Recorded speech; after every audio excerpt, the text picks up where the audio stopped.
You've been that stone that's paid it forward, and we're Thank feeling you. it today with the way we're touched in this conversation.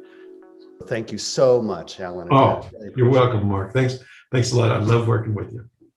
this entire framework so transformational for me personally, and for anyone else that I've met who's allowed it to permeate and give a sense of safety to the entire organization. I'm always thinking about, why does this work so well? And you really hit it with the fact that now I'm trusting Alan.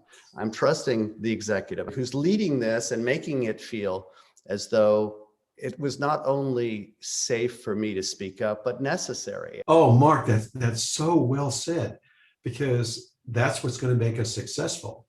When I've been exploring the many different ways that people have been influenced by your work and this working together concept, and the fact that you now have so many decades having helped people through the process of arriving in a place to make that decision and have a seat at the table for the multi-billion-dollar contract. Could you talk about this process of succession planning and maybe some of the leading insights that you might offer people who are listening today, who are either now knocking on the C-suite's door to start their first journey there, or maybe curated as a part of a process to get in the corner office? Well, absolutely. This is so important, what you're raising. And I'd like to back up a little bit and make it bigger than succession planning. And what I mean by that is that, remember, one of the biggest parts about working together is this continuous improvement. Because for you to make a projection of profits over the next 5 years, 10 years, whatever, near term and long term, well, it's going to take continuous improvement, both on the revenue side and on the margin side, because revenue times margin equals profits. And most good companies will increase their revenue by 5 to 7% a year by making products and services that people want and value. And they'll work on the efficiency side, the quality and efficiency side on the margins. And 1.07 times 1.07 is 1.15. And so the profits will move 15% a year, compounding the growth rate, and the stock price will follow. And all of the shareholders, all of the stakeholders, everybody is going to be happy. And you created a viable, growing company.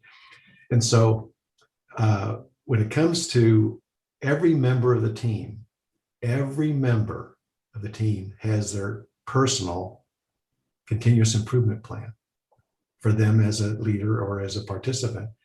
And both individually and also actions that are taken to improve the teamwork capability. And we've used over the years, even before I knew what it was, we used Marshall's stakeholder center coaching. Yes. And we used stakeholder center leadership, where you included all the stakeholders, and then every member, with the help of all your colleagues, helping you identify areas where you could improve on your behaviors or your competencies that would help yourself and the team be even more viable going forward.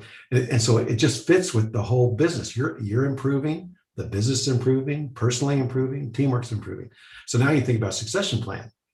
It's not about picking one or two people to succeed being the CEO. This is about a broad improvement plan of the entire leadership team, or some people call the C-suite. But it's all the way down through the organization too, because you want an organization where everybody is improving their competencies and their skills and these behaviors. And so the most important thing is to have that plan in place, continually improving it each year. Everybody's helping you because they know the areas that you're improving, because you've told them, following stakeholder center coaching, and they've helped you decide. You got to decide the 2 or 3 you're going to work on. And then over time, you're building this very robust, broad set of leaders. And so then the next thing is make sure that you keep looking for the opportunities. One is education. The other one is your personal development, your teamwork development, but then your experiences. So then you move the people around so they have the experience. So the time that you get to the place where you're being considered for the C-suite, or any position in the organization, the C-suite or the CEO. Because remember, the CEO's unique responsibility is to have a profitable growth plan and be delivered on that. And remember, the board's job, they only have two assignments as a board. One is to hold the CEO accountable for a profitable growth plan. And the other one is select the CEO. And usually the two are very tightly controllable and relatable. And so, so you think about it now that everybody is working on the same objectives, and it all goes back to that compelling vision of the company.